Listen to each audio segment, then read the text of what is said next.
नमस्कार दोस्तों, मैं सुनील कुमार आपका फिर से स्वागत करता हूं आपके अपने चैनल क्या ऐसा होता है। मैं आपको वही जानकारी दे रहा हूं कि क्या ऐसा होता है और आप भी, ये मेरा आपसे सवाल होता है कि क्या ऐसा होता है। आज मैं अपनी वीडियो के माध्यम से आपको बता रहा हूं नारायण नाग बलि दोष क्या होता है और किसे इसकी पूजा करानी चाहिए, किसे इसकी पूजा करानी चाहिए। दोस्तों, सबसे पहले एक और जरूरी बात जो मैं अपने वीडियो के माध्यम से सब लोगों को बताता हूं कि हमारे चैनल का उद्देश्य कभी भी किसी की भावनाओं को भड़काने का या अंधविश्वास फैलाने का नहीं है।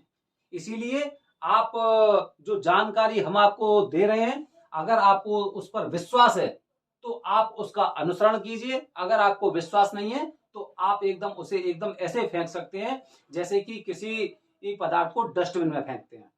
तो दोस्तों, नारायण नाग बलि दोष बेहद जरूरी जानकारी दे रहा हूं मैं आपको। नारायण नागबली दोष क्या होता है, नारायण नागबली दोष क्या होता है, बता रहा हूं आपको।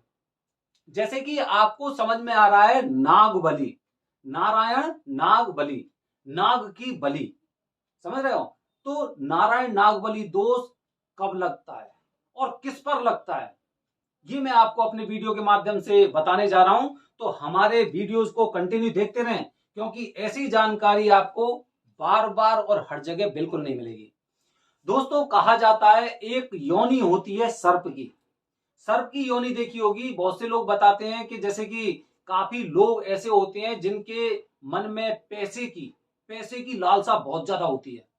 बहुत ज्यादा वो पैसे के बारे में ही सोचते रहते हैं और जब वो अपने उद्देश्य में कामयाब नहीं हो पाते हैं तो फिर जब वो मर जाते हैं तो मरने के बाद क्या होता है कि उनको नाग योनि मिलती है, क्योंकि बहुत ज्यादा उनके अंदर धन की प्राप्ति की लालसा थी।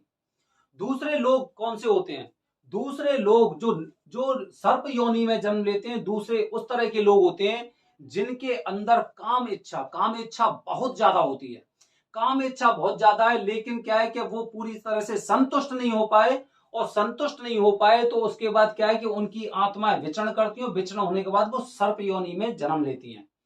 तो हमारे परिवार में हमारे जो पूर्वज हैं उनमें से काफी लोग ऐसे होंगे जिनके अंदर कम से कम इन दोनों में से एक इच्छा जरूर होगी।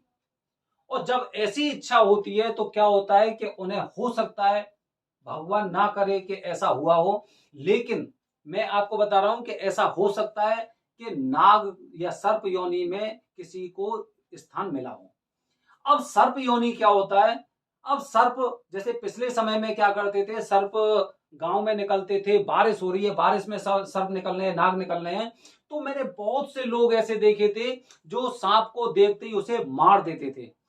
बहुत लोग ऐसे होते थे कि उन्हें किसी दूसरी जगह छोड़ आते थे, और बहुत से लोग ऐसे होते थे कि सब मिलके उस सांप को मार देते थे। अब दोष किस पर लग रहा है। सबसे पहली बात मेरी कि नारायण नागबली दोष की पूजा किसे करानी चाहिए। नारायण नागबली दोष की पूजा हम सबको करानी चाहिए, क्योंकि हो सकता है कि हमारे पूर्वजों में वो दो इच्छाएं हों या फिर दोनों में से कोई एक इच्छा हो। अब पूजा क्यों करानी चाहिए, पूजा क्यों करानी चाहिए उसका भी मैं आपको जवाब दे रहा हूं।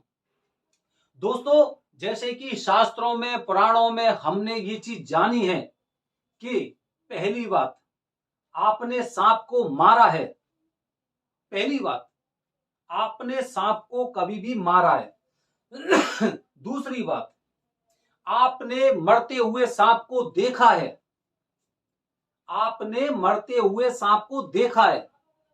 और तीसरी बात, आपने सांप को मारने में उसकी मदद की है।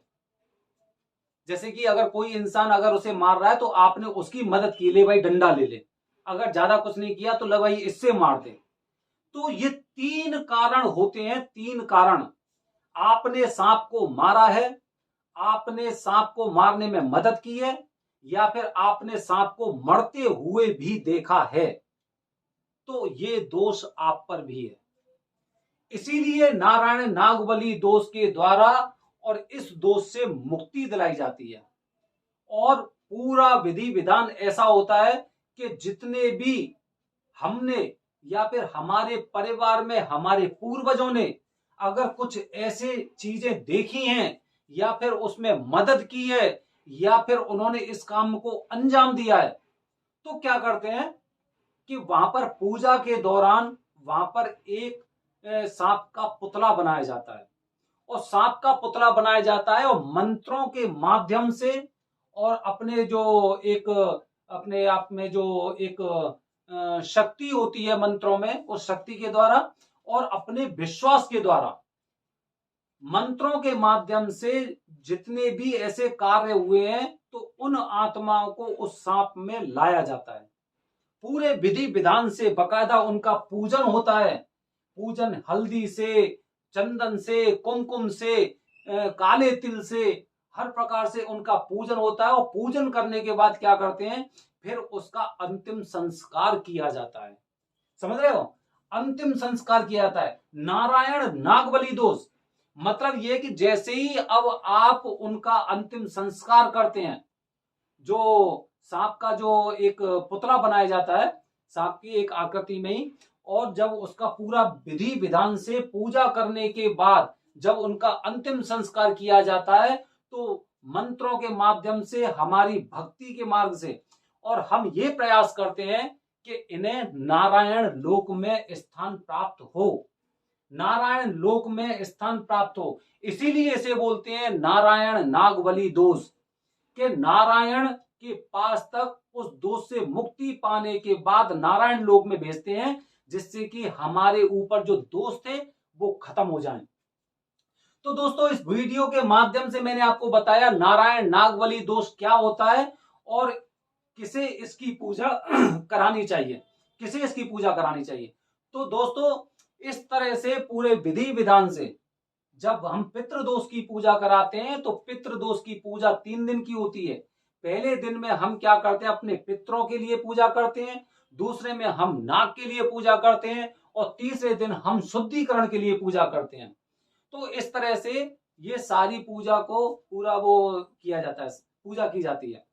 तो दोस्तों, इस तरह से मैंने आपको बताया नारायण नागबली दोष क्या होता है, किन लोगों पर लगता है और किसे इसकी पूजा करनी चाहिए, और इसकी विधि अपने आने वाली वीडियो के माध्यम से मैं आपको एक एक बात बताऊंगा। क्योंकि जैसे मैंने आपको बताया था, त्र्यंबकेश्वर जाने के बाद मैंने ये सारी जानकारी इकट्ठी की है, और वीडियो के माध्यम से मैं आपको ये सारी जानकारी अपने आने वाली वीडियोज में दूंगा। धन्यवाद दोस्तों। जय हिंद, जय भारत, हर हर महादेव।